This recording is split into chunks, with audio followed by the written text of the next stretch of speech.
Good morning. Good morning and welcome to this press briefing about the Alpha mission from ESA astronaut Thomas Pesquet, launch currently foreseen for 22 April. My name is Ninja Menning. I'm the head of newsroom and media relations.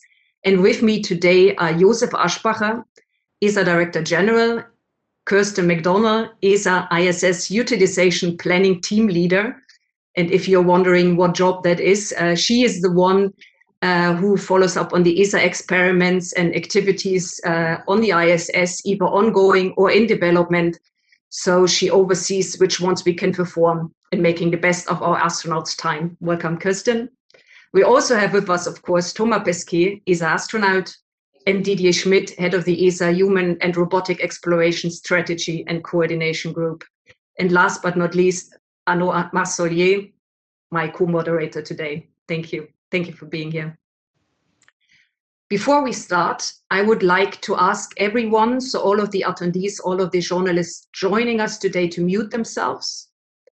After a short introduction from our ESA Director General, Josef Aschbacher, and Thomas Pesquet, it will of course be possible to ask questions. As we have a mix of journalists present from a variety of countries today, we will start with questions from non-French journalists and then continue in French language in the second part of this briefing. So no worries, in the second part of this press briefing, we will switch to a French language. Note also that our ESA Director General, Josef Aschbacher, will only be with us in the first part of this briefing. He has to go to another meeting later on. So if you have a specific question for him, please raise it early while he's still here with us.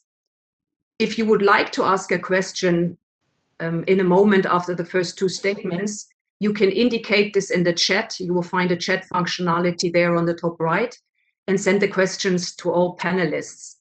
We will then give you the opportunity to turn on your camera and microphone when it is your turn. If you don't want to turn on the camera, you don't need to, so no worries there. And with this, I would like to start, and I would like to give the word to Josef Aschbacher, ESA Director General. Josef, welcome. So thank you, Ninja, and welcome everyone. A special welcome, of course, to Thomas Pesquet, our star of today, and I'm really happy to have this press event today because it is a very special moment. In fact, I am DG now since about 2 weeks, and I already had 3 events. One just before I became DG on astronauts. So astronauts are very high on my agenda, and that's something that, of course, is always a highlight for everyone in space, especially also for me. We had, as you know, the call for astronauts in February. Then we had the announcement of Samantha's flight for next year. And now today we have Thomas Pesquet's announcement and press event for the flight in April. So I'm very happy to for this event. As you know, this will be Thomas' second flight. He had already a flight a few years ago, which was extremely successful, and you have all reported very widely about this mission. It is also a very important element for me as DG of ESA. Thomas is one of our staff members, and of course, astronauts are very special staff members, and I'm really happy, Thomas, to welcome and to preside and to introduce this press event with you and for you. Just to mention also that this is the first flight of an ESA astronaut on the US Crew Dragon, which is developed by SpaceX. So this will be a special experience also for us as ESA, having an astronaut flying on this SpaceX vehicle. Of course, this is done in very close cooperation with NASA. Just to recall that we have a partner agreement with NASA. We are providing infrastructure to the space station in exchange for slots of astronaut flights and astronaut allocations on the space station. And this also is part, and this is within this framework of this agreement with NASA. Also, Thomas will have a very active time on the space station, and he will explain much more in detail what he is going to do. But there are more than 100 scientific experiments planned during this stay, which will be keeping him very busy. I hope he does have some little time also to look down at our planet Earth, but certainly this event keeps him extremely busy. But let me make one important announcement today, which is that in agreement with the other partners of the ISS, with NASA, Roscosmos, JAXA, CSA, and ourselves, ESA, it was decided just very recently that Thomas will be commander of the space station during the last period of his stay at the space station. The date is not yet exactly firmed up, but it will be for a period of roughly 1 month that he will be the commander. And also when the next astronaut, Matthias Maurer, will be flying to the space station and be welcomed by Thomas as the commander of the space station. And this is a very special honor. It is the third time that ESA has a commander in the space station, and this really is something very special, which is tribute to Thomas' quality as an astronaut, which he has proven in the past, and which he has also proven down on Earth, not only in space, but also I think it is a recognition of the role of ESA as a trusted partner to NASA, to Roscosmos, to JAXA, to CSA, as a member of the space station community, that they are entrusting ESA with this important task of being a commander for a certain period. So this is also the third ESA astronaut who will have a second flight.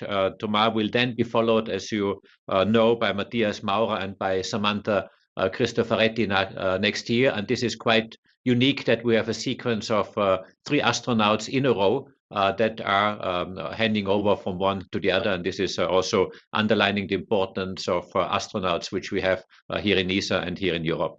And last, and then I will hand over to Thomas, not to forget that we have a call coming up to look for new astronauts. This was announced on the 16th of February. So please, all of you, please be aware and report about this opportunity. This is quite unique, and this new class of astronauts will complement the existing class of astronauts for future missions to come. We have a very ambitious calendar.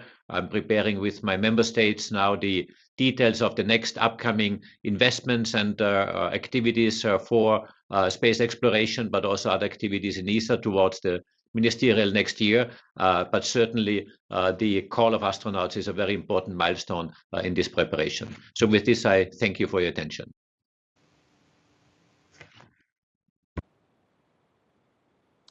Thank you, Josef. And I give the word directly to you, Thomas. A warm welcome. I think you're still muted, Thomas. You have to unmute.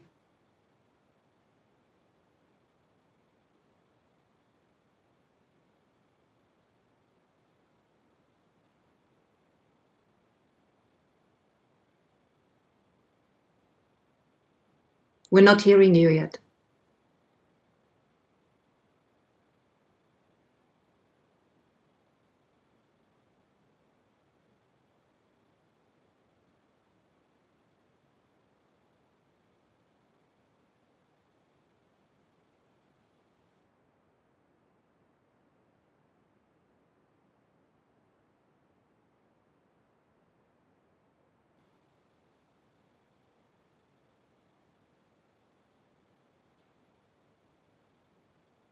So maybe while we take this moment, while our audiovisual support team is solving the technical issues Thomas is experiencing, maybe I can give the word, while we're waiting for Thomas to find his connection again, to Kirsten McDonnell, who will tell us a little bit about the scientific side of the International Space Station. Kirsten, are you with us? Yes, I am. Hello, everyone. Hello. So Thomas's mission encompasses a really wide variety of scientific disciplines. He will have experiments covering human research, biology, fluid physics, material sciences, environmental sciences, radiation, technology demonstrations, and some educational ones.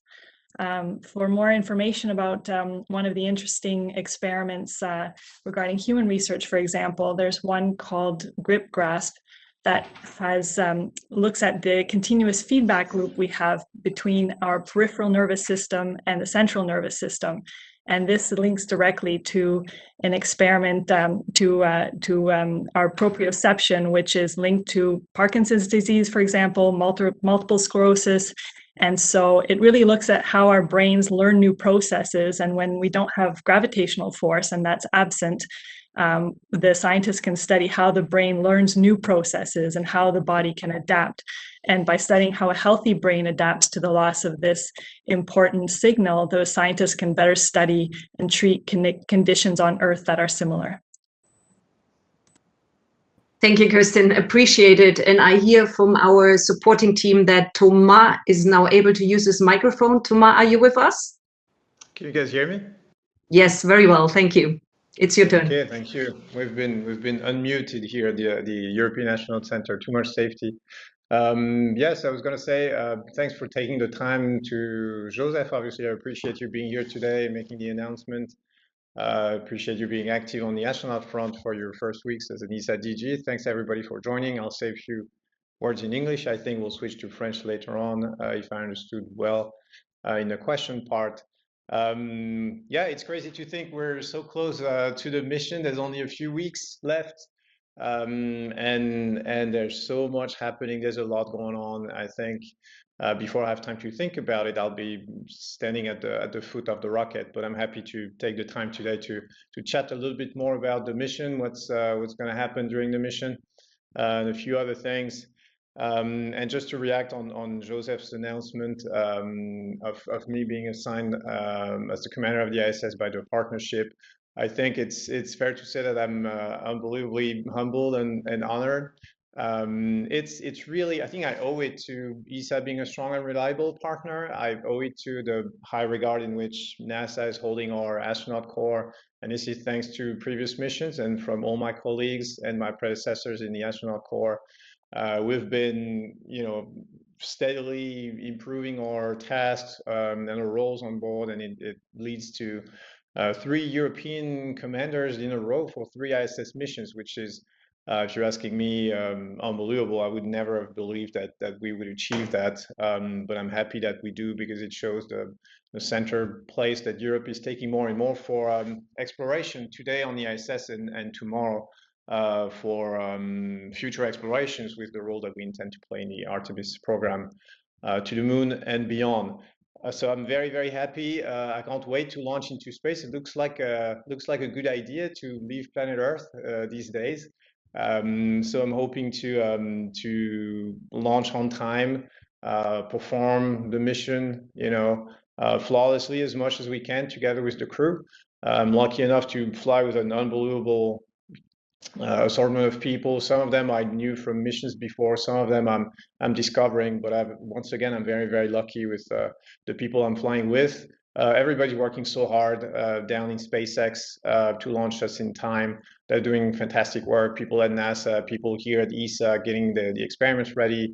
It's actually unbelievable to see everything that has to line up to launch an astronaut in space and to perform a mission. It's like a series of small miracles every day.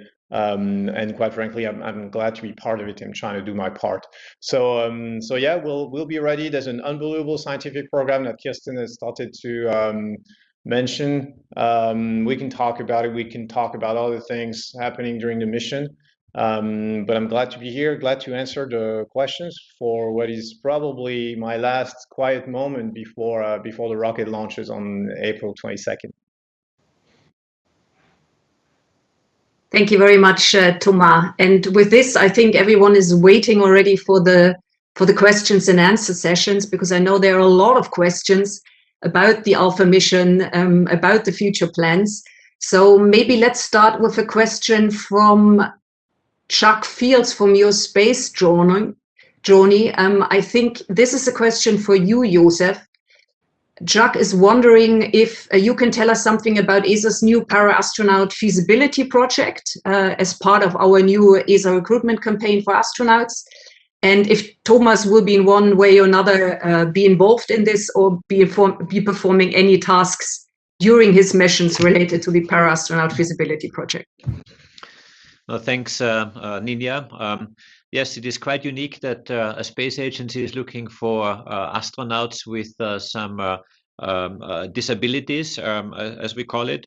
And this is a call that will be opened in parallel with the astronaut call, 31st of March. We will ask for applications from people who are, of course, very fit mentally and with their motorics and their ability to handle stress and to have all the other qualities of astronauts, but they may have a physical disability, and we would like to accommodate that. Of course, we need to see, based on the candidate, what this disability might be. We have indicated some categories which we think are the ones that are that we can handle on the space station. But then, of course, we need to see what it means to accommodate for those. Some changes maybe in the setup, maybe even some changes to some of the hardware, but this we have to then study. And what we will do actually is a feasibility study then of such an astronaut being able to travel to space with the disability which he or she will have. But this is quite an important project. It's the first time ever that the Space Agency is doing that. For me, it is also personally important because I'm defining a new agenda 2025 where I really put a huge emphasis that space is not only reserved for a small circle of exclusive people, but it's really for everyone. And everyone means really everyone. And this includes also para-astronauts as one symbol that I hope to be able to fly to space pretty soon. Thank you. Thank you very much, Josef. I see that Julie Holett was one of the first to raise her hands and ask a question. Julie, we will try to make it possible for you to turn on your camera and your microphone. So if you want to test that, can you hear us, Julie? So you can ask the question yourself.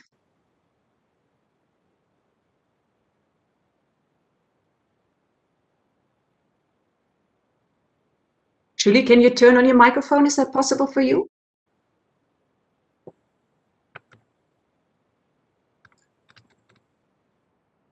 Do you hear us? Then I will maybe move on, Julie, until you figure out how to do that with our supporting team. And I will move on to the next question. I think there was a question from... Can you hear us now, Julie? Parce qu'elle me dit que je peux poser ma question, oui. Mais elle me demande d'ouvrir mon micro. Mais j'ai pas de micro. Ah, la cata. Yes, you are now on microphone, Julie, oui. So you can speak. Julie Howlett. Oui. Je voulais savoir, la dernière fois, Thomas Pesquet a pris plusieurs photos dans l'ISS, des photos de la Terre, notamment de sa Normandie natale. Est-ce qu'il compte faire la même chose cette fois-ci? Oui, eh ben, écoutez, oui, je pense passer un peu de temps à prendre des photos, évidemment, peut-être un peu moins que la dernière fois, parce que la dernière fois, j'avais vraiment un emploi du temps évidemment super chargé pour tout ce qui est travail, recherche pendant toute la journée. Les photos, c'est en plus, c'est le soir, le week-end, donc j'avais une liste infinie d'endroits que je voulais prendre en photo et de choses que je voulais faire, parce que je savais pas, c'était peut-être ma seule mission dans l'espace, donc je voulais absolument la remplir au maximum.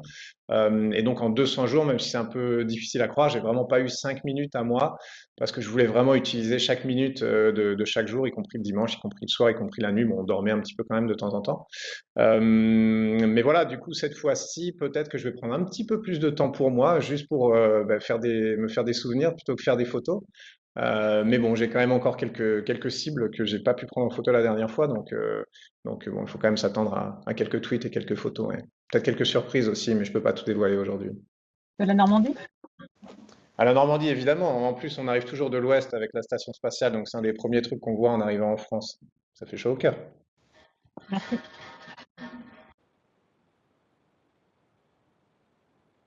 Thank you very much, Thomas. Thank you, Julie. I see we have Kenneth Chung next. Kenneth, can you try to unmute and speak? You can also turn on your camera if you like to. Can you hear me? We hear you very well. Great, thank you. This is for Thomas. So you have some special occasion meals that have been created for you by the chef Thierry Marx. And I was wondering if you had input into the creation of the menu. If so, is there any personal significance to the items on the menu for you? Thank you. Yeah, I couldn't hear you really well, but you were asking about the special occasions menu and the food we've had made. It's a European tradition. Every time a European flies to space, there's usually food from his home country, some dishes that are made from a chef or from whoever. You could have your grandmother make the food if you wanted to, and maybe I should have had her done that. But so this time, just like last time, we had Thierry Marx do some food. We also had Server, which is the catering company for Air France. I used to be a pilot for Air France a few years back. So I've enjoyed their food for a long time. I know it's their job to make food to be eaten in extreme places, right? Because airplanes are extreme, in an extreme environment, so to speak. A little bit less than the station, but still same principle.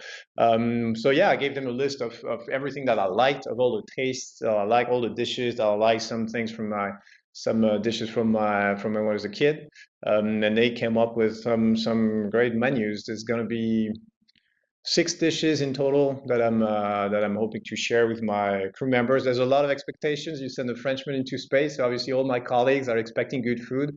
I'm a terrible cook myself, but it's okay. I have people doing it for me. We'll have some einkorn. It's like a risotto, but I cannot call it risotto because it's French. I would be deprived, of my citizenship if I would call it risotto because it's Italian. Some almond cakes, some beef bourguignon. I don't want to spoil all the recipes. I need to keep some surprises. But there's basically 2 full meals that I'm looking forward to sharing with my crewmates, and maybe trading against some other food. There's a lot of trading of food that happens on the space station.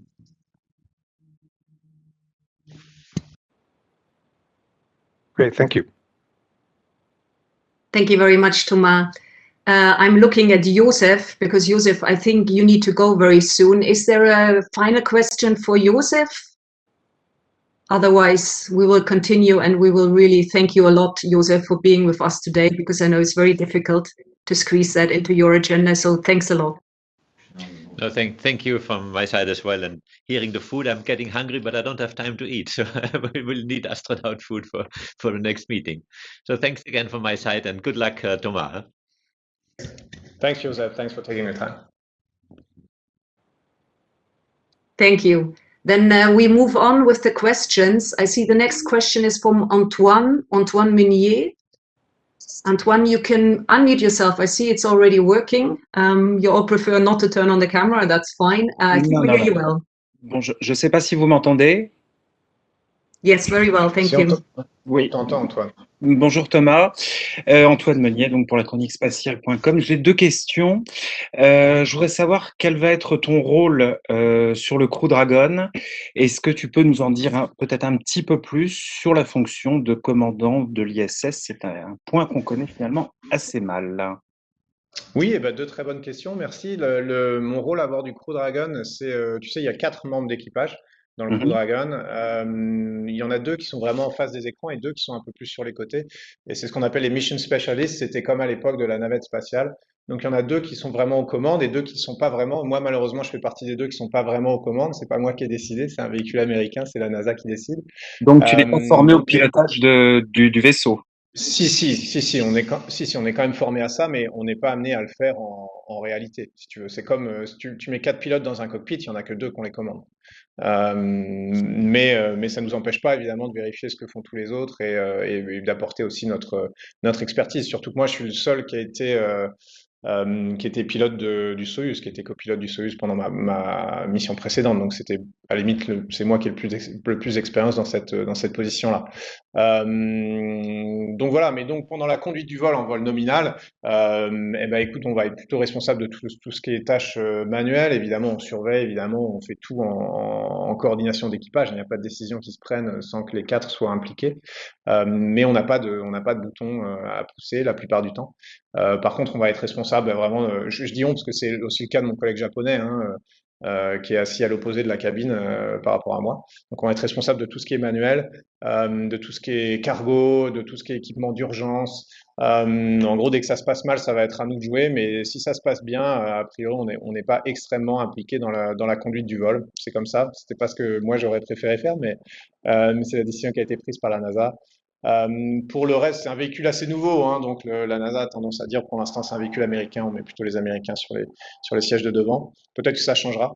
Pour la fonction de commandant de la station, effectivement, c'est quelque chose dont on n'a pas l'habitude, parce que moi j'ai la chance d'être le premier Français qui soit aux commandes, enfin en charge d'un véhicule spatial. C'est pas arrivé avant, donc ça c'est grâce à l'histoire, à la place de la France et de l'Europe dans les vols habités, tant mieux pour moi.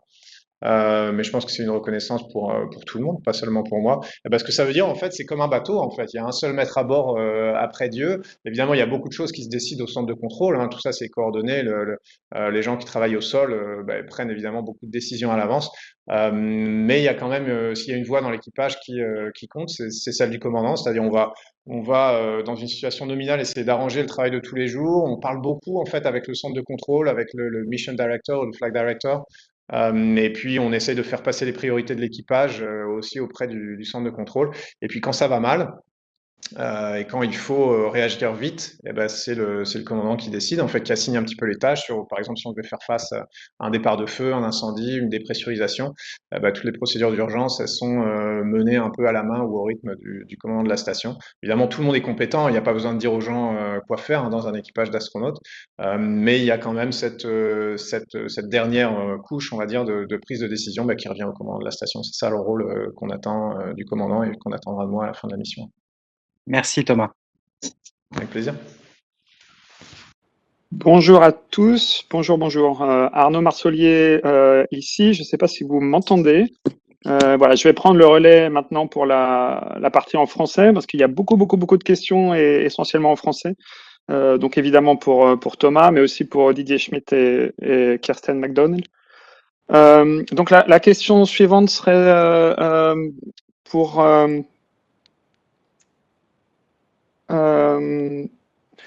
évidemment, j'ai perdu mon... Excusez-moi. Donc la question suivante va être pour David Fossé, s'il vous plaît. Je vais remonter la liste. Excusez-moi, j'ai perdu en route. Est-ce que David Fossé peut nous parler? Et si vous pouvez rappeler de quel média vous êtes aussi, ce serait utile pour Thomas et puis pour les panélistes quand vous posez votre question.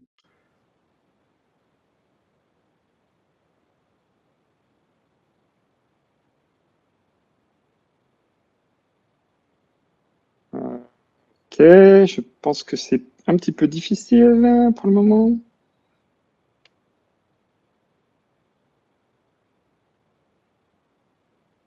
Alors. Oui, bonjour. Merci, je ne pouvais pas Bonjour David. déclencher le micro moi-même. Bonjour à tous, bonjour Thomas. J'avais une question très simple.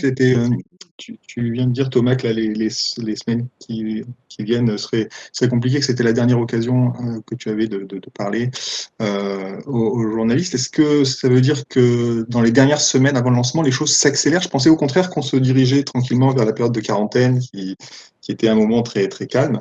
Est-ce que tu pourrais nous décrire un petit peu les semaines qui viennent pour toi, s'il te plaît? Merci.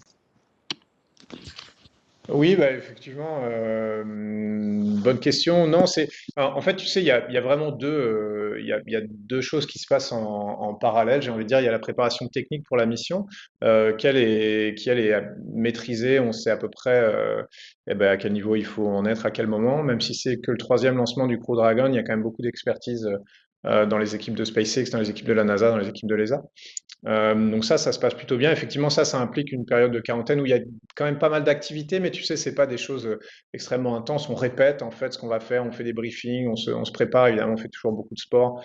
On va se faire couper les cheveux, on va faire des choses un peu bêtes, mais tout ça, ça fait partie de l'emploi du temps. Par contre, tout le reste qui est pas encore complètement maîtrisé, tu sais, c'est aussi à cause de la situation sanitaire.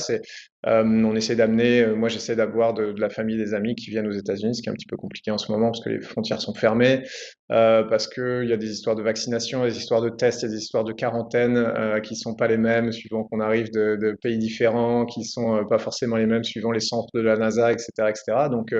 Donc ça demande pas mal d'investissement, et ça, je sais que ça va me demander du temps aussi parce que c'est le premier lancement, premier astronaute européen, pardon, sur un Crew Dragon, donc on découvre un un peu ça à l'ESA, c'est un phénomène complètement normal, mais ça me demande à moi d'être impliqué un peu plus que peut-être on pourrait le faire si c'était le 10e ou le 15e lancement de suite, où là les choses rouleraient toutes seules. Et puis la situation sanitaire, évidemment, facilite pas les choses et nous complique beaucoup la vie, comme tu peux l'imaginer, ce qui est le cas pour beaucoup de monde dans plein de domaines. Voilà, donc il y a vraiment un peu tout ça à gérer, tu sais, et quelquefois, dans le métier d'astronaute, la partie technique et scientifique, c'est pas la plus compliquée. Très bien, merci beaucoup Thomas.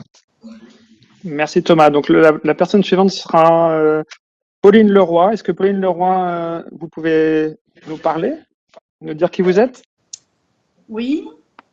Vous m'entendez? Bonjour. Bonjour. Oui, on vous entend. Oui, donc Pauline Leroy, je suis des journaux pour enfants, Le Petit Quotidien, Mon Quotidien. Thomas, je voulais savoir si des sorties dans l'espace étaient prévues au programme de votre mission et avec quel but, si c'est le cas. Et je veux bien aussi que vous nous présentiez une expérience scientifique prévue également dans votre mission et que vous appréciez un peu plus que les autres. Oui, eh ben, merci Pauline. Il y a pour l'instant, alors tu sais, il faut prendre ça avec des pincettes parce que ça change toujours, mais pour l'instant, il y a 4 sorties extravéhiculaires qui sont prévues pendant la mission. Donc, tu sais, ça dépend du matériel qu'on va nous amener, ça dépend des lancements qui vont se passer d'ici à ce que nous on lance et d'ici à ce que les équipements arrivent à bord. Mais il y en a 4 qui sont prévus. On a un équipage où quasiment tout le monde est expérimenté en sortie extravéhiculaire, donc je pense que la NASA a envie de profiter de ça pour qu'on fasse le boulot. Et nous, évidemment, on est partant. Écoute, la tâche la plus importante qui nous attend pour les sorties extravéhiculaires, c'est d'installer des nouveaux panneaux solaires. Alors, tu sais, moi, je suis un petit peu électricien de la station spatiale parce que la dernière fois, mes 2 sorties, enfin surtout la première, c'était pour changer le système de batterie. Donc, on a changé toutes les batteries à l'extérieur de la station spatiale. Et là, maintenant, eh ben, on se rend compte que les panneaux solaires se dégradent un petit peu, que la station grossit, qu'on a besoin d'un petit peu plus d'électricité. On a 76, 80 kilowatts à peu près. On voudrait un petit peu plus. Donc, on va aller installer des nouveaux panneaux solaires qui se déroulent. C'est un système absolument fantastique. On installe des énormes tubes qui font les 350 kilos et qui vont se dérouler. Donc, on aura l'occasion d'en reparler un petit peu plus en détail, j'imagine. Mais c'est vraiment des sorties assez ambitieuses. Et puis, on va bosser tout au bout de la station, vraiment tout au bout, 70 mètres à gauche ou à droite, enfin à bâbord ou à tribord, comme on dit. Donc ça va être assez excitant. Ou assez enthousiasmant en bon français. Une expérience, écoute, de quoi je pourrais te parler. Il y en a une qui me plaît beaucoup, qui est préparée par le CADMOS, donc par le CNES et montée à bord par l'ESA, et on va réaliser ça ensemble. C'est une expérience sur des mini-cerveaux, en fait. Tu sais, on se rend compte que l'environnement spatial, c'est comme un modèle accéléré du vieillissement. Mais un vieillissement réversible. Alors ça fait fantasmer tout le monde parce que si on pouvait un peu découvrir cette clé-là, ça aiderait beaucoup de gens au sol, sur Terre. Et donc, on va essayer de regarder les effets sur le cerveau. On va monter des espèces de petits mini-cerveaux, en fait, on appelle ça dans des boîtes de pétri, tu sais, un assemblage de cellules, de cerveaux, et on va observer le vieillissement sur eux, ce qui se passe, et puis on va les renvoyer au sol, et les scientifiques vont essayer d'apprendre beaucoup de choses là-dessus. Donc, c'est quand même assez dingue de se dire qu'on va avoir 8 ou 9 mini-cerveaux, ça fait un peu science-fiction, mais on va faire ça à bord de la station spatiale. Ok, merci. On avait des questions de Christine Chapelle. Est-ce que Christine Chapelle arrive à nous parler?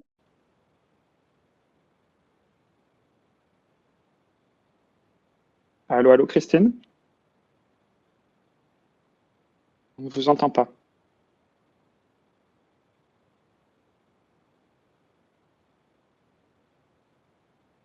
Christine? Bon, peut-être on va revenir vers vous. On va enchaîner sur d'autres questions sur les expériences en attendant de trouver Christine. On avait une question de Françoise Albacini sur les expériences et le lien qu'elle puisse avoir pour notre vie au quotidien. Peut-être Thomas et puis Kirsten, vous voulez répondre à voilà, des expériences vraiment qui apportent quelque chose dans le quotidien. Thomas, peut-être en premier, et puis Kirsten après. Oui, bien sûr. Écoute, ce que je trouve vraiment fascinant en ce moment à bord de la station spatiale, c'est plutôt la recherche médicale. On en fait beaucoup. On a une expérience qui s'appelle PK4, enfin PK4 en bon français, qui est une expérience européenne qui se fait dans Columbus sur les plasmas froids. Alors les plasmas, tu sais, c'est des gaz ionisés et ça peut être extrêmement chaud. Tu sais, quand nous, par exemple, on rentre en capsule sur Terre, le frottement crée un échauffement qui crée un plasma autour de nous, donc ça c'est 1000-1500 degrés, mais on peut aussi avoir des plasmas froids, et on se rend compte que les plasmas froids, c'est difficile à étudier parce qu'il y a plein de petites particules en suspension, donc évidemment sur Terre c'est un peu compliqué, mais dans l'ISS ça se répartit harmonieusement, on peut étudier ça. Et ça nous sert à quoi? Ça nous sert par exemple à lutter contre des infections qui sont résistantes aux antibiotiques, comme les staphylocoques dorés ou des choses comme ça qu'on attrape malheureusement à l'hôpital, qui sont mortelles. Et on a un traitement contre ça staphylocoque ou streptocoque qui est issu de cette expérience qui s'appelle le PK4, donc à bord de la station spatiale.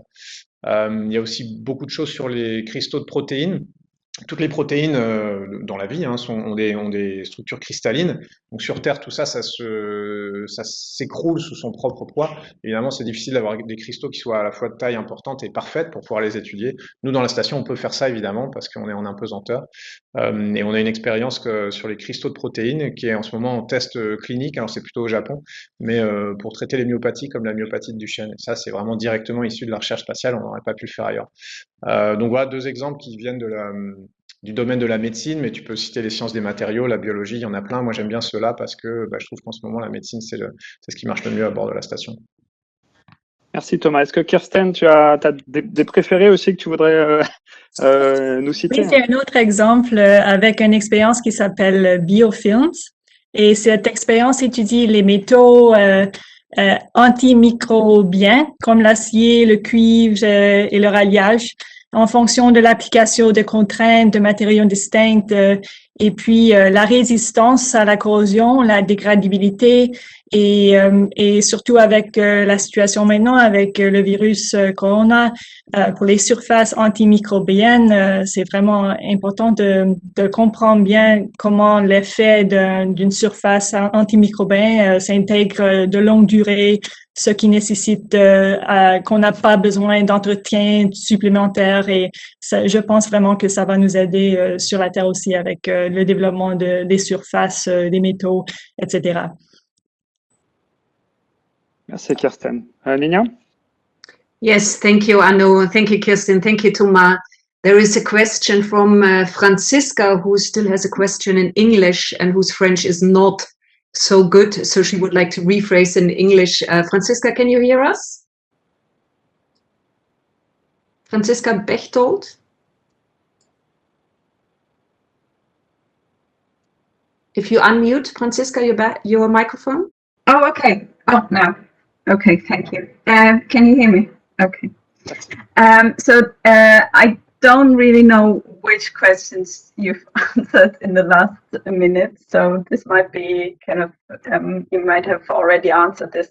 So the first question would be, you've for Thomas Pesquet, and you've trained for Crew Dragon now. Can you already tell some differences to Soyuz? Yeah, so there's a lot of differences now.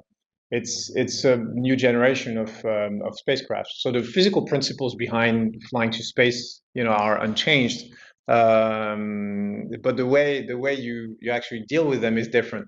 I was lucky enough to fly in a Soyuz. I want to say a few words because only thanks to its reliability we're able to keep the ISS program running. So really a tip of the hat to our Russian colleagues and to the Soyuz. I was very happy to fly in it. And it's very reassuring, hundreds of launches without a single mishap. And now we're transitioning to something completely new, so state-of-the-art technology, brand new and shiny, more comfort. I'm able to stretch my legs, which only for that I'm thankful to SpaceX. But I think they've done a fantastic job. I mean, developing such a nice system in such a short amount of time, I think it speaks volume of just the commitment and the excellence that they have down there in California and in other places. It's a really, really nice capsule. It has everything you could hope for. And yeah, it's been challenging to train in COVID times, but it's in a way it's similar. You learn the theory because you need to be able to understand when things go wrong, when systems fail, what action you can take, and then you go to the sim. I mean, from the most the simplest situation when everything is nominal and everything is working well. You still need to be able to perform your tasks the way they should be performed up until the most challenging situations, launch, escape, the fire, depress, smoky capsule, whatever. You land in the ocean. Nobody's here to pick you up, and the capsule starts sinking. So those are the types of nightmare scenarios that won't happen in real life, but those are the scenarios we train for. So from simple to more complicated, so that the day when you launch, you're very familiar with the system. You've done it 1 million times in the sim, and so the level of stress is minimal because you're really in a known environment. So that's what we've been doing, mostly in California, some in Houston, and some in the Cape as well. So a change of scenery for me, from the steppes of Kazakhstan to the more tropical atmosphere this time. Thank you. Merci. And Merci, Thomas. my second question would be if there's any of the experiments that you are looking forward to personally. I don't know if the question before you've talked about something similar, but I'm not sure because it was in French. Yeah, no, absolutely. It's so there's a couple of really nice experiments, I think mostly medical right now. I mean, there's tons of experiments, I think a couple hundreds for a 6-month stay, 6 months tour of duty on board the space station. Some of them material science, some of them just physics in general. I like medical experiments the most. First of all, because I know nothing about medicine. But we're very much involved in them most of the time as operators, but also as subjects. So we spend a lot of time, and I think it's very, very promising the way we're using the ISS to get some medical results that you cannot get on Earth. 2 examples that I gave before are there's a cold plasma experiment. It's called PK4. And the results of which are used to treat some antibiotics resistant infections, bacterial infections. So this is very, very promising. It's straight from an ESA experiment. The other one is protein crystals. Most of the proteins in life, they have the shape of a crystal, the nature of a crystal. So we're building just bigger, purer crystals on board the space station than we can do on Earth, just because we're in weightlessness, so they don't collapse under their own weight. And this leads us to better drugs for a lot of conditions, a lot of diseases. So those 2 are some experiments I'm looking forward to the most. There's also one that involves mini brains, which I think is crazy. It sounds like science fiction, but we'll take up, I think, 8 mini brains. So it's just brain cells that are put together in a kind of a self-containing structure, and then we'll study the effect of space environments as a model for aging on those brain cells, and then we'll send them back to the laboratories, and they can learn a lot about how the brain ages with time. So full scientific program, full scientific complement, and I'm looking forward to those 3, but also to many more. Thank you very much. Thank you, Thomas. Merci, Thomas. Est-ce qu'on a retrouvé Christine Chapelle? Est-ce qu'elle peut parler maintenant? Christine? Est-ce que vous m'entendez? Oui, on vous entend. On t'entend, Christine. Bonjour Thomas, c'était un peu compliqué. Je voulais savoir, bon, tu as déjà fait un entraînement assez long pour la première mission Proxima. Là, la deuxième, en dehors du fait que c'est un nouveau vaisseau, est-ce que ça veut dire qu'il faut tout réapprendre? Ou est-ce que la station spatiale, c'est comme le vélo, ça ne s'oublie pas? Et puis ma deuxième question, ce sera, étant donné que c'est quand même le 2e vol habité seulement pour Crew Dragon, est-ce qu'il n'y a pas une petite appréhension quelque part? Il n'y a pas le retour que vous avez sur le Soyouz, par exemple? Ouais, alors merci Christine pour ta question.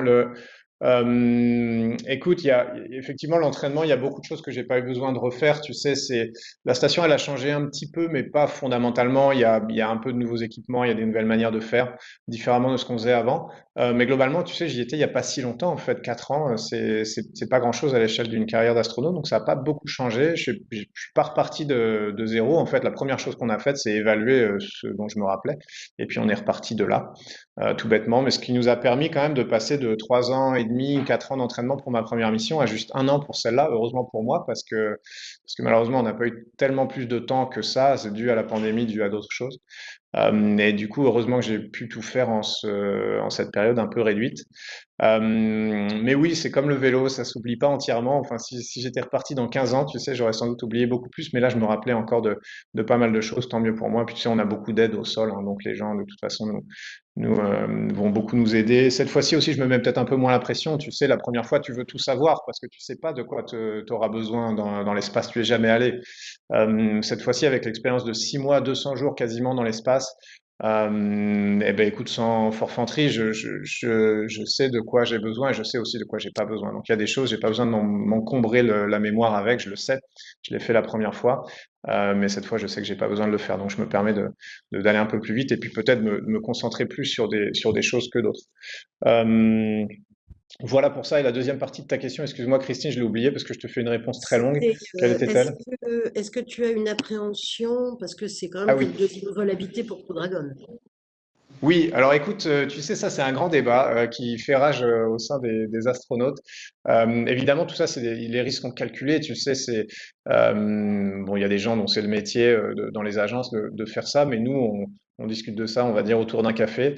Il y a deux écoles. Il y a l'école qui dit si ça a jamais volé et que c'est neuf, c'est plus sûr. Il y a l'autre école qui dit, bah, en même temps, tu sais, si ça a volé une fois et que ça a bien marché.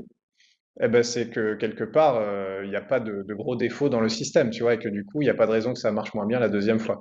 Alors, les débats font rage, je te cache pas qu'il y a pas encore de conclusion.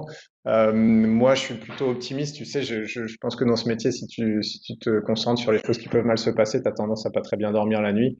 Donc, il faut faire confiance un petit peu à tout le monde. Je pense que la Falcon 9, elle est extrêmement fiable, hein, quand même. C'est que le deuxième vol habité, vraiment, à part le vol d'essai.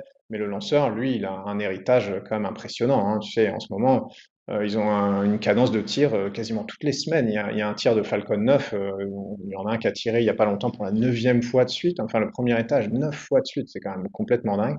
Voilà, moi, ça a tendance à pas trop m'empêcher de dormir. Je suis plutôt de la deuxième école. Je me dis, si ça a marché la première fois, il n'y a aucune raison que ça marche pas la deuxième. Mais je te cache pas quand même que c'est comme un saut en parachute. Tu sais, la première fois, quand tu sais pas à quoi t'attendre, tu y vas la fleur au fusil. Bon, tu sais que ça fait peur, mais tu sais pas très bien pourquoi ni comment. Et puis quand faut sauter de l'avion, bah, tu sautes de l'avion. Et puis ensuite, une fois que tu as peur, bah, c'est trop tard vu que tu as sauté de l'avion.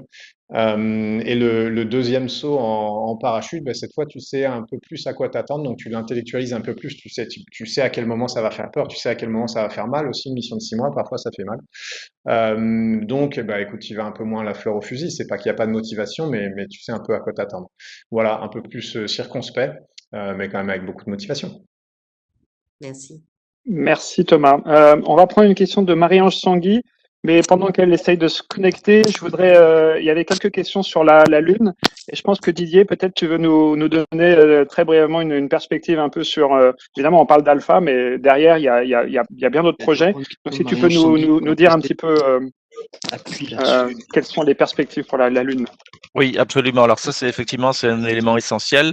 On parle évidemment de la mission de Thomas de l'ISS, ça c'est tout à fait normal. Mais évidemment, derrière, l'ESA et la NASA préparent déjà le coup d'après, si on peut dire, c'est-à-dire une nouvelle station spatiale qui sera on dit circumlunaire, donc elle va tourner autour de la Lune. Et ce sera donc l'élément essentiel pour le retour de la NASA sur la Lune. Évidemment, on l'espère avec nous aussi en surface. Donc, ce qui est nouveau par rapport à la station, on a une petite contribution, entre guillemets, elle est moins de 10% pour la partie américaine. Pour la station, donc le Gateway, on fait 50% des éléments, donc vont être une contribution de l'Agence spatiale européenne, donc entre autres avec un module d'habitation et un module de refueling de la station. Donc, un programme extrêmement important. Et pour cette contribution, et d'autres contributions comme l'ESM, donc le module de propulsion du système Orion qui va aller vers la Lune, eh ben, on a négocié 3 vols d'astronautes à bord de cette station, donc probablement à partir de 2025. Et donc ça va être l'événement majeur, évidemment, dans la moitié de cette décennie, qui va donc, à un moment donné, éclipser un petit peu l'intérêt pour l'ISS, puisque, évidemment, aller autour de la Lune et se poser sur la Lune, ça, c'est le gros challenge de cette décennie. Et donc, pour finir, nous commençons à négocier ou à discuter avec la NASA pour voir ce qu'il faudrait faire comme troc, entre guillemets, pour avoir évidemment le premier Européen sur la Lune avant la fin de cette décennie. Merci beaucoup Didier. Thomas, tu veux dire quelque chose sur la Lune? Écoute, je pense que pour rebondir sur ce que Didier disait, ce qu'on fait aujourd'hui dans l'ISS, ce qu'il faut bien voir, c'est que c'est pas une fin en soi en fait. C'est vraiment une étape sur la route de l'exploration. On utilise l'ISS comme laboratoire pour avoir des résultats, ça on l'a dit déjà avec Kirsten ou moi, pour avoir des résultats qu'on peut pas avoir sur Terre, ça c'est certain. Mais en même temps, on utilise aussi l'ISS pour apprendre comment maintenir la vie humaine dans l'espace. 20 ans hein, qu'on a des équipages de manière ininterrompue dans l'ISS, à proximité de la Terre, donc c'est un peu plus facile. Mais c'est grâce à cette connaissance-là et à des expériences qu'on fait spécifiquement ou à des développements technologiques qu'on fait spécifiquement pour la suite, qu'on va arriver à aller plus loin. Donc tout ça, c'est une continuité. C'est notre présence dans l'ISS aujourd'hui qui nous donne voix au chapitre hein, pour faire partie du programme Artemis et pour retourner vers la Lune. Alors que ce soit moi, mes collègues ou la prochaine génération qui va arriver, c'est pas très important. Ce qui compte, c'est qu'on y aille. Je pense que scientifiquement, techniquement, tout le monde tire dans le même sens, internationalement, comme l'a dit Didier. C'est assez rare en fait. Hein. C'est pas si anodin que ça que tout le monde arrive à se mettre d'accord à ce niveau-là. Moi, je suis assez impressionné. Ça n'a jamais été le cas jusque-là, mais là, tout le monde est à peu près aligné sur la ligne de départ. Et puis, on a des programmes et des perspectives pour les années à venir. Donc oui, on va déjà essayer de réussir cette mission-là. On va pas vendre la peau de l'ours avant de l'avoir tué parce que c'est pas si facile que ça. Et puis tant qu'on n'a pas décollé et qu'on n'est pas revenu, on peut pas crier au succès. Mais suite à ça, bah oui, j'espère avoir un rôle à jouer, que ce soit au sol, que ce soit dans un équipage ou autre, dans la suite, parce que je sais que ça va être une aventure fantastique. Ouais. Merci Thomas. Donc Marie-Ange Tanguy, je pense que on vous a entendu. Désolé, je vous ai un petit peu coupé. Non, désolé. Donc on m'entend bien? On vous entend bien, on vous écoute. Bonjour Thomas, Marie-Ange Tanguy, le magazine Espace et Exploration. Bonjour Marie-Ange. Bonjour Thomas. On a un petit peu répondu à mes questions concernant l'entraînement entre le Soyouz et la Crew One. Donc on va basculer un peu sur autre chose. Est-ce que la date du 22 avril qui est prévue peut glisser un peu? Parce qu'au départ, on voulait absolument qu'il n'y ait pas un gap entre la présence américaine dans l'espace avec Crew 1 et Crew 2. Maintenant que ça ne sera pas le cas avec un Américain qui va partir sur le Soyouz avec MS-18, est-ce que ça pourrait glisser un petit peu sur le mois de mai au niveau de ton départ? Et la deuxième question, est-ce que une EVA avec Mathias, ce profil à l'horizon est toujours d'actualité? Voilà. Alors pour ta première question, écoute, pour l'instant, le 22, c'est une date très crédible quand même. Hein. On travaille beaucoup dessus, on est en contact avec les gens de chez SpaceX qui vraiment font les 3-8 pour qu'on soit prêt le 22. Donc c'est pas de la rigolade, hein. On vise vraiment cette date-là. Effectivement, comme tu le dis, maintenant qu'on a Mark Van der Eyck qui est sur le Soyuz 64S, sans rentrer dans les détails pour les gens qui sont pas experts, mais ça nous donne une raison de moins de tirer très tôt. Mais néanmoins, maintenant qu'on est en place pour cette date-là, je pense pas qu'on va la remettre en cause, tu sais. Je pense qu'on va vraiment la viser. Et à part s'il se passe quelque chose de technique ou de programmatique assez majeur, on va pas changer notre fusil d'épaule. Donc le 22, c'est crédible. En tout cas, moi, c'est la date. Enfin moi, pas que moi, mais l'équipage et tous les gens qui bossent de près là-dessus se préparent pour la date du 22. Le 22 d'ailleurs, ce sera 12h11 heure française, a priori 6h11 heure du Cap, heure de Floride. Voilà, c'est ça qu'on vise. Ce qui est pas génial parce que pour nous, ce sera vraiment la nuit blanche et le tir au petit matin. Donc on a vu mieux comme horaire de tir, mais bon, tu sais, ça fait partie du boulot. Voilà pour ça. Ensuite, la question sur Mathias, oui, on a l'intention de chevaucher à la fin entre sa mission à lui qui sera sur le Crew Dragon qui me suit et la mienne. On ne sait pas exactement pour combien de temps. Ça arrive très très rarement qu'il y ait deux Européens dans l'espace en même temps. Je crois que ça arrivait 2 fois. Et encore à l'époque où il y avait des vols de navettes, où il y en avait 4 par an ou 5 par an, plus les vols de la station spatiale évidemment. C'est plus arrivé depuis un moment. Donc on est content, on aimerait bien que ça se passe, on pense que ça nous permettrait de faire plein de choses sympas tous les deux pour l'ESA. Mais bon, évidemment, à prendre un petit peu avec des pincettes parce qu'on ne sait jamais trop bien. Tu sais aussi bien que moi, la réalité des vols spatiaux fait que parfois, souvent on part plutôt en retard qu'en avance, mais même en avance, ça peut arriver. En tout cas, c'est parfois difficile de faire du planning. Une EVA tous les deux, je pense pas malheureusement que ce soit au programme. Pour la bonne et simple raison qu'on a un nouveau module russe qui arrive, tu sais, qui va donner lieu à des IVA. Ouais, voilà, exactement. Ça va être un petit peu tard pour moi, mais ça devrait être dans le bon timing pour Mathias. Donc je pense que Mathias, il va plutôt s'entraîner sur des IVA côté russe et que moi, je vais plutôt m'entraîner sur des IVA côté américain. Donc deux systèmes de scaphandres, des choses qui se passeront pas en même temps. Ça va être difficile vraiment enfin impossible, même si ça se passe comme ça, de sortir tous les deux. Donc ça, c'est pas vraiment d'actualité, mais tu sais, on n'est pas non plus à l'abri des surprises dans le spatial, hein, donc il va falloir suivre la mission de près et puis on verra bien, mais je te fais confiance pour ça. Mais en tout cas, oui, j'espère bien qu'on aura un petit moment ensemble dans l'espace, parce que ce sera un beau symbole et puis parce que ça permettrait de faire beaucoup de boulot. Ouais. Ok, merci beaucoup. Merci Thomas. On arrive bientôt à la fin. On va avoir le temps juste pour une ou deux questions. Je suis désolé, on a beaucoup de questions. On ne pourra pas prendre toutes les questions, ça c'est certain. Je voudrais voir si on peut avoir Angèle Petit en ligne. Est-ce que vous pouvez parler? Oui, bonjour. Bonjour, on Bonjour vous à tous. écoute. Bonjour Thomas, donc moi c'est Angèle Petit donc pour Sciences et Avenir. D'abord bon, je tiens à te dire que les Diepois dont je fais partie sont très fiers de toi et t'aiment beaucoup. Et ensuite j'ai une question à propos du stress dans l'espace. Est-ce que tu as déjà fait face à des situations de stress intense dans l'espace ou dans l'ISS? Et si oui, comment as-tu fait pour les gérer? Oui, ben, merci pour la question, merci pour le salut local.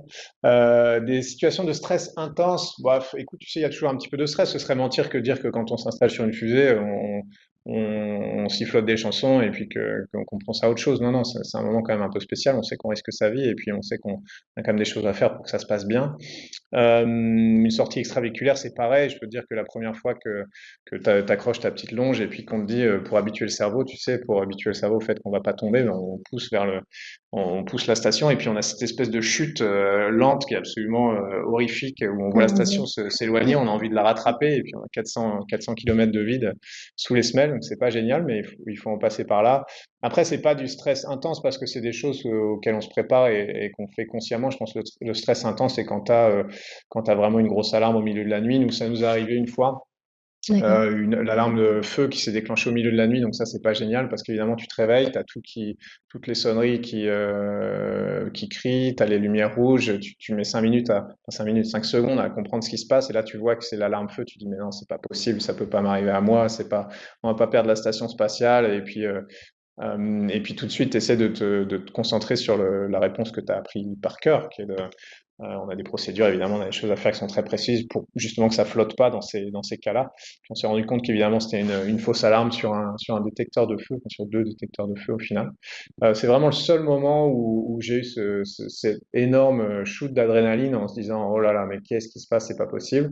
Mais le reste du temps, tu sais, c'est assez maîtrisé. C'est comme un gros bateau qui traverse l'Atlantique, hein, la station spatiale. Donc, on a en général le temps de voir venir. On a en général beaucoup d'aide du centre de contrôle qui eux gèrent les choses en direct.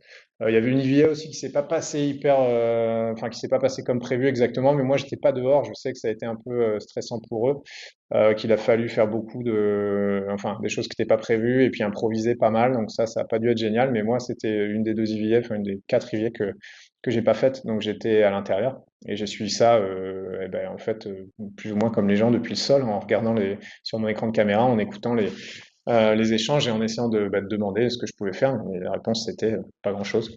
Voilà, mais globalement, je pense que j'ai eu de la chance. La première mission s'est bien passée. Pas de trou dans le Soyouz, pas de choses un peu compliquées à gérer, à part cette fausse alarme de feu. Mais on verra comment se passe la deuxième, si j'ai autant de chance la deuxième fois ou si j'ai utilisé toute ma chance la première. D'accord, merci beaucoup. Une toute dernière question, si Émilie Martin arrive à se connecter et parler. Émilie? Bonjour, vous m'entendez? On t'entend, Émilie. Ok, super. Bonjour à tous, merci pour la conférence. Bonjour Thomas. Thomas, je voulais savoir, j'ai 2 questions, j'essaie d'aller vite. Je voulais savoir comment tu luttes contre l'ennui. Parmi les chercheurs et les médecins que j'ai eu l'occasion d'interviewer pour un récent papier, l'un d'entre eux avait analysé les journaux intimes des astronautes et avait conclu qu'au bout de 3 mois, les astronautes avaient envie de rentrer chez eux, sauf si leur situation familiale était dégradée. Comment toi, tu luttes contre l'ennui et à quel moment est-ce que tu as envie de rentrer? Et la deuxième question concerne les jeunes. Tu es un modèle pour ne pas dire un héros pour la jeunesse. Est-ce que tu as prévu des actions spécifiques envers ces jeunes depuis la station spatiale pour, par exemple, encourager la jeunesse, les enfants à embrasser des carrières scientifiques et en particulier les jeunes filles? Merci. Ouais, super question. Bah, écoute, pour la première partie, moi j'ai pas de journal intime, donc ça tombe bien, comme ça personne l'a lu. Mais ce qu'on voit souvent, c'est qu'il y a en fait, quand tu pars, tu as un espèce de contrat avec toi-même ou avec l'organisation, je sais pas trop, mais c'est comme ça que tout le monde apparemment le gère de manière plus ou moins automatique. Tu sais que tu pars pour 6 mois, donc t'as ça dans la tête. Et puis il y a deux. En fait, il y a deux moments importants. Il y a un peu le milieu, je pense, de la mission, tu sais, parce que tu as l'impression de monter la pente, et puis une fois que tu es arrivé au milieu, ben ensuite ça descend. Donc il y a ce moment-là dont je me rappelle assez clairement. Et tu as vraiment bien conscience que quelque part le plus dur est fait. Moi, je trouve, une fois que tu as passé le milieu, moi, j'ai tendance à trouver ça plus facile. À la limite, le moment le plus difficile, c'est juste avant que tu arrives au milieu. Et puis ensuite, quand tu te rapproches de la fin, tu sais, on commence à te parler de ton emploi du temps après l'atterrissage, on commence à te parler de ce qui va se passer, tu commences à t'organiser, tu commences à en parler à tes proches, est-ce qu'ils vont être là, est-ce qu'ils vont pas être là, comment on va faire. Une fois que ce mécanisme-là, il est enclenché, mathématiquement, tu te vois un petit peu revenir. Et puis surtout, tu te rends compte qu'il y a des choses qui vont arriver après ton départ. Moi, je me rappelle 2 jours après que je parte, il y avait un véhicule cargo de chez SpaceX qui arrivait. Donc, mes collègues commençaient vraiment à se préparer pour ça parce que c'est beaucoup de boulot. Et puis moi, ça me concernait pas. Donc, c'était un peu étonnant que c'était le premier truc depuis 6 mois à bord de la station spatiale qui, au final, me concernait pas du tout vu que je partais juste avant. Donc, tu es un peu dans cette attitude-là. Et je pense qu'à ce moment-là, si à ce moment-là, on te dit, oh, écoute, finalement, tu restes 2 mois de plus, à ce moment-là, c'est difficile.